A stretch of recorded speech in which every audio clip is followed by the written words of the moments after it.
Hi everyone, welcome.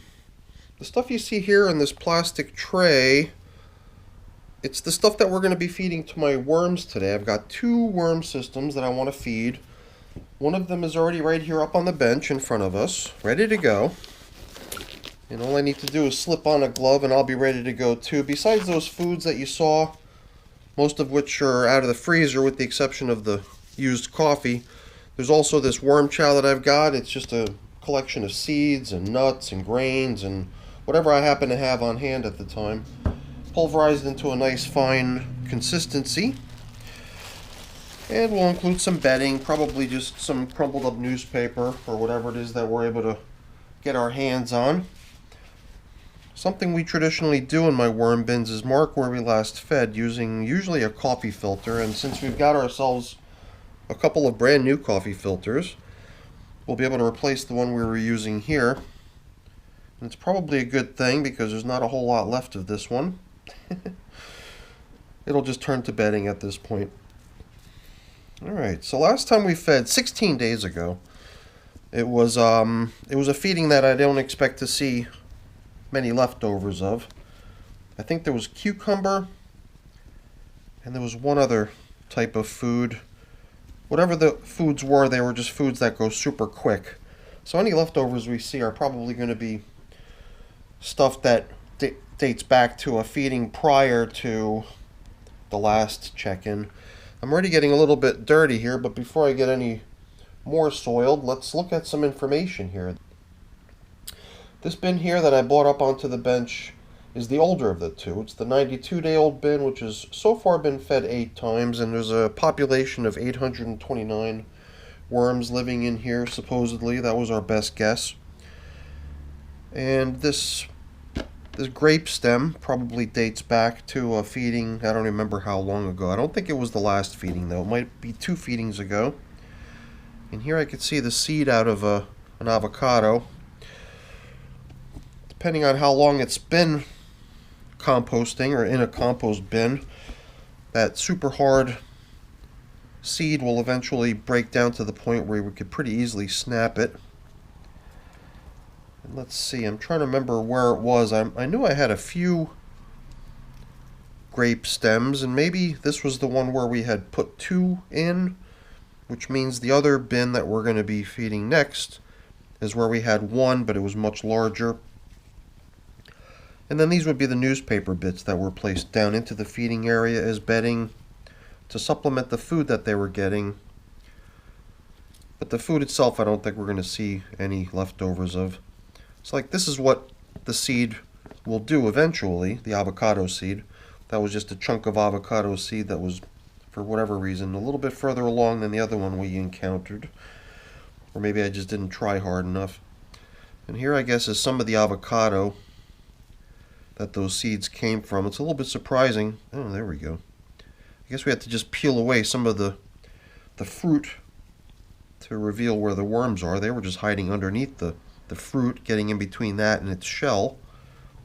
Interesting how they seem to like that space right in between the inside of the avocado and the shell. Well, usually where there's a half of a avocado or half of a shell, you'll find the other half, and here's that other half. Here again, I'm curious. Sometimes I look inside these things and I see all the fruit, or whatever it is, vegetable, fruit, still sitting in there. I didn't realize that, like in the case of this one, that they're actually going to be hiding out beneath it. So eventually they'll probably eat that stuff, but for whatever reason, it's very unpopular, it seems. I thought it was going to be the sort of stuff that they'd want to gobble up right from the start. So the only real leftovers we're finding in here are bits of bedding, and they're probably pieces that had been just crumbled in on top of themselves into a little ball. That is the way I had prepped most of the paper that I threw in here. It was just some newspaper sheets that I crumbled up a little bit and then tossed food on top of. So we're going to help those become slightly smaller in particle size and try to tear into them a little bit as we encounter them, but it's not so important. The worms will take care of shredding that stuff if we don't. I just can't resist doing it. So what we could do is we could check out the outer edges of the bin as we cover up and finish up the feeding aspect of this, but I figured let's pile up the two sides and open up the gully in the middle where we could drop in some foods. Let me go grab some paper that we could do this with, and I'll be right back. Let's not take them along with us.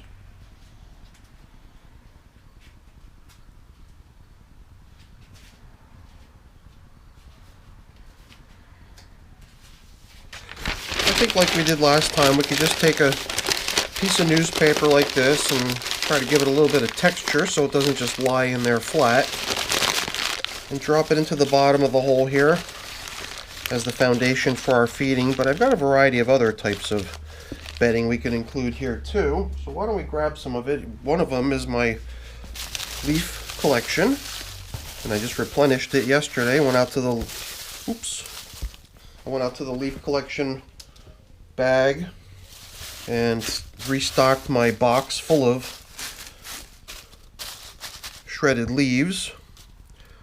So that's quite a nice foundation of bedding. I think we can start bringing in some of their food.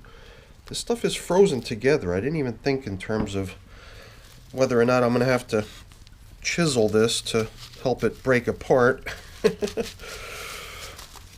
guess I could have simply waited and it would have thawed out enough that it would just fall apart on its own, but I think we've dropped in enough of the potato peel to say we've accounted for half of it. And you know what? Let's just go for the bonus round. Let's give the lemon to this system here, which means since only one system's getting a lemon and it's this one, we'll go a little bit lighter on dishing out the peels of these different types of carrots.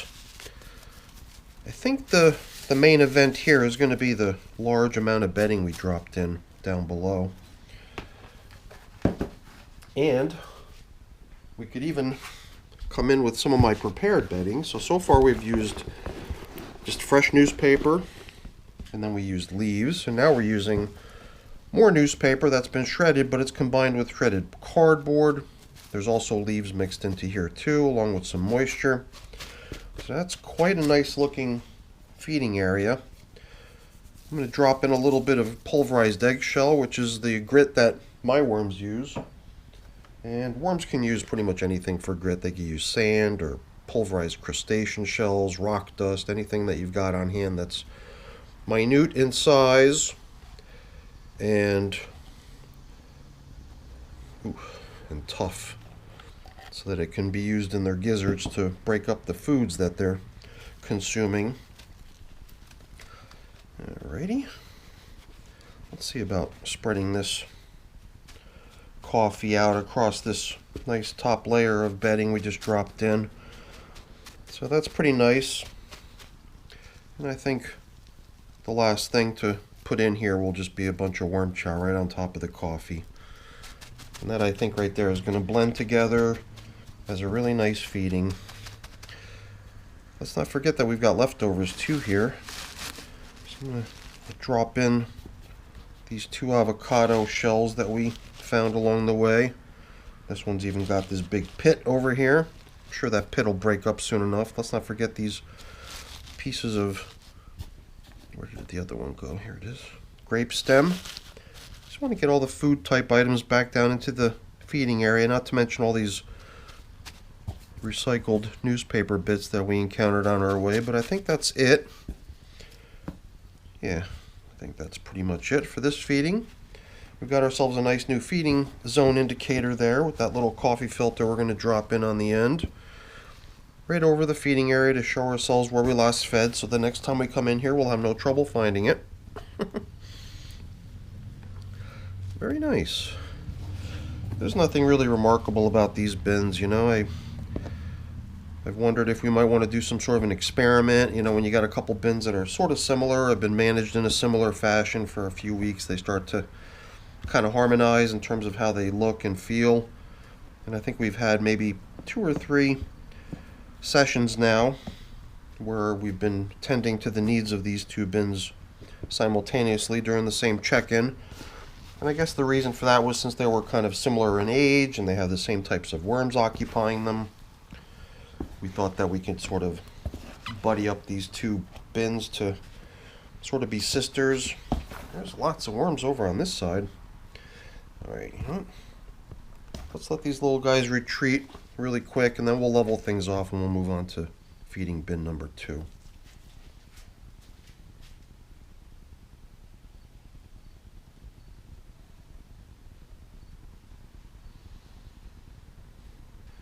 Okay, so I felt like I had everything that I needed, and I just wanted to grab 2 more pieces of newspaper. So I like the idea of having sort of a top covering. So after we position the feeding zone indicator to show ourselves where we last fed, I like putting on just 1 more top covering. And even before that, you know what? Even before we put even the feeding zone indicator down, let's get it out of the way for a moment, because as long as I've got my box of leaves here, let's go ahead and give this entire system a nice top coating of leaves. Give the whole thing a nice sort of natural top surface that the worms will enjoy coming up and playing around in, especially since we're still covering up with plastic here in this system. There is a good bit of moisture that comes up to the top, attempting to simply evaporate. Oops. But the plastic covering catches it and creates this nice little vapor zone underneath the plastic, and the worms always come up to take advantage of that. So the combination of putting the plastic on top and then putting something that the worms really like right below it, such as all these leaves, some of this paper, even 1 more piece of paper. It's all stuff that the worms can take advantage of when they come up to the top. To try to collect and capitalize on some of the moisture, they can also start nibbling on some of those nice bedding bits that we've left for them on the top surface. Alright, so we've got the older of the 2 fed. Let's get the younger of the 2 out here. Wow, yeah. I could definitely feel the difference in weight between these 2 systems. This one being, I guess, I don't know why. It's younger. You would think that it would not have had as much material thrown into it over time, but maybe I did build it as a larger bin to start out, because even though it's younger, it does have a particular population of worms in it. It's what I consider as my original worms, a population that dwindled down to virtually nothing after I had a huge die-off, and I was able to nurse that population back to what lives in here now. And we've got an estimated 1,200 worms living in this bin. There's been 5 feedings. So yeah, I'm just guessing either a lot of moisture, lots of material going in every time, or a large build to begin with.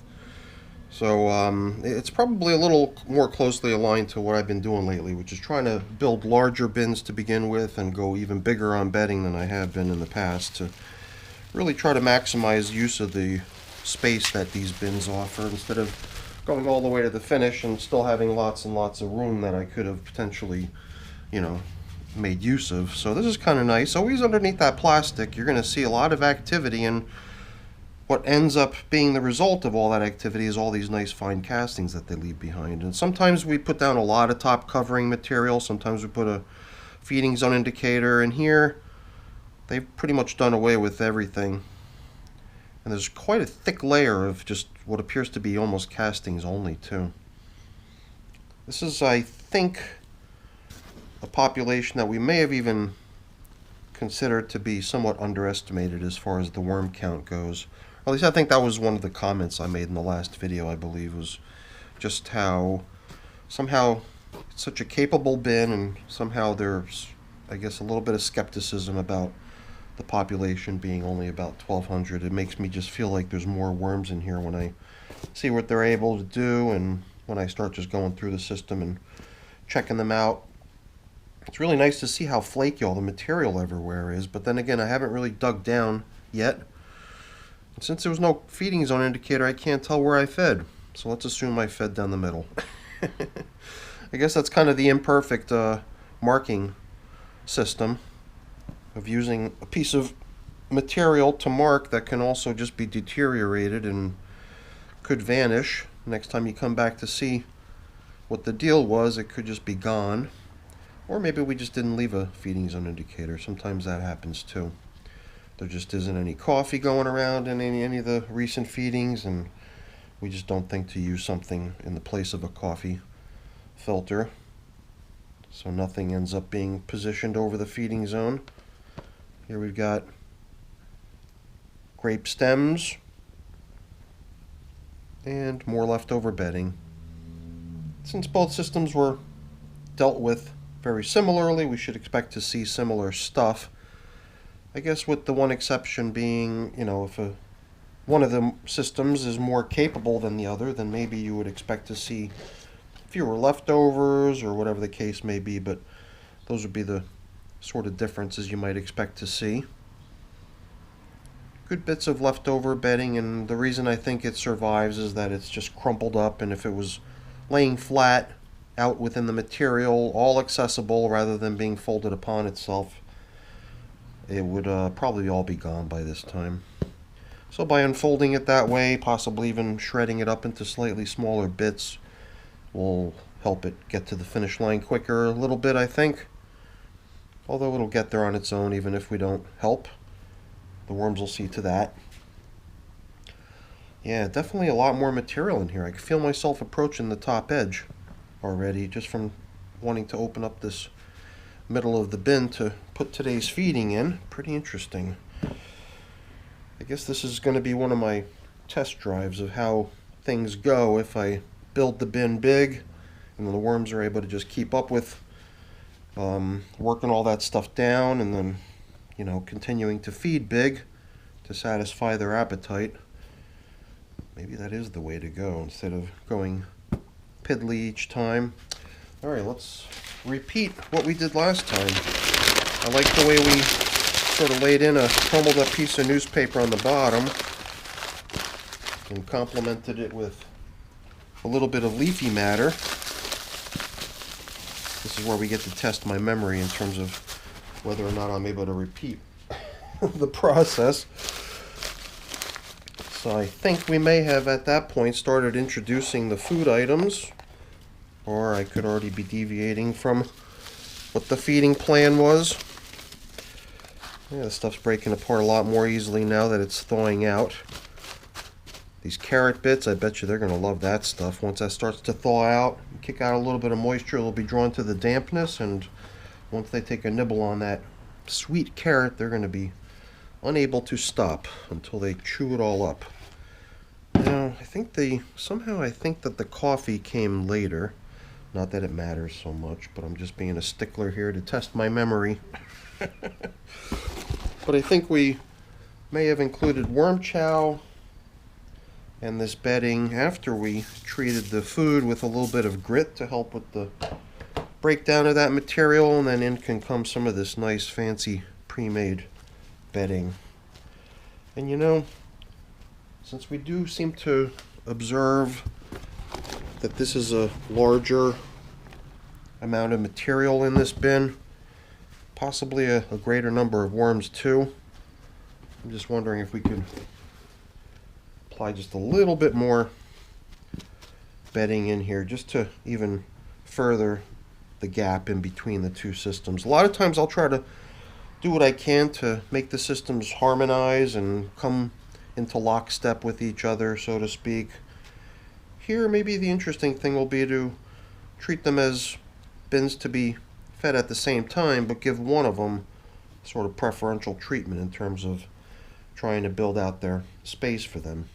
This is, after all, the one that we already assume has the greater number of worms in it, or at least that's what we estimated last time we came in here. And I think it is. I think just from the ability of the system to break stuff down, and just this fact that they've had all this space to roam in. Worms just have this sort of tendency to fill the space that they've got available to them with offspring and baby worms. So I'm trying not to soil my worm chow container here because I broke one of my operating rules, which is to try to keep my hand clean. This is the hand that I usually want to operate my camera with and stuff so that I don't make a mess of my electronics. But I think we've pretty much reached that point where we can start backfilling. This will finally give us a chance to also see how things look out on these outer edges of the bins. These bins, a couple months old now, lots and lots of castings. Whether or not they even really need the plastic coverings anymore is questionable. Probably not. You know, you would think that a bin that's got this many castings in it should have pretty much no problem hanging on to its own moisture without help. But I think just to play it safe, and since things really do look so good here, I don't want to change things unnecessarily without a good game plan or reason why. So we're going to stick to covering with the plastic bubble wrap at the end, like we've been doing in these bins, but it might end soon. We might stop covering if we start to observe a little bit too much moisture going on. If we were to put in a whole bunch of watermelon rinds, for example, and that stuff just starts to kick out a ton of moisture, we might decide it's time to let the system kick off some of that moisture to evaporation. But here, you know, with the foods that they just got, those potato peels, I assume, are not bringing with them a great deal of moisture. The lemon in the other system will probably bring with it a good deal of moisture. But we'll see. Sometimes that's not the case. Oh, you know, let's try to submerge some of this bedding that we encountered here on this dig up. Lots and lots of castings, but as you can see, lots of bedding all over the place too. And every time I find a jumble of it, I feel better knowing that I've sort of spread it out a little bit and tried to help it get as much exposure to the nearby worm traffic as possible, rather than letting it remain all clumped up and inaccessible to worms. Alright, so before we put on the feeding zone indicator, let's do what we did before. We went ahead and we grabbed our big box of leaves that I just refilled yesterday. Last time I came in here to use my leaves, I thought I was starting with the full box, and when I opened it up to get the job done, I realized at that moment that I was dealing with an almost empty box already. Luckily I was able to pull off what I was trying to get done with what I had there. But here we're dealing with a full box, so we could be as generous as we want, and let's not forget that this system we're gauging as being somewhat more capable. So we're going to try to see if they can meet the challenge by giving them a whole bunch of stuff to nibble on. I think that just sort of means we're at some point soon, probably, going to have to call it quits in this bin, even after just so few feedings, you know? Maybe it's not the amount of feedings, it's just the amount of material, and I don't know. There's got to be some sort of a magic equation. That's an equation that I'm not getting right, by the way. Let's see, we bought in feeding zone indicator. We did top covering with a nice big piece of fresh newspaper to give them, and topping it all off with the plastic covering to give them the moisture for circulation. That seems to be keeping things really cozy in here for these little wormies. So we've come to the end of the video, and we've got 2 more of my bins fed, and I didn't realize I made such a mess dropping all these leaves on the table. Well, whatever. It's all good, right? That's the beauty of this activity. You don't have to go too crazy trying to stay organized or neat. Worms are very resilient. If you're messy, it's kind of expected. Alright everyone, that's it for today's video. Hopefully you enjoyed it. If you did, as always, please don't forget to leave me a quick thumbs up before you go. That's always very much appreciated. And if you haven't done so already, please also consider subscribing to the channel. Alright everyone, have a great day. Take care.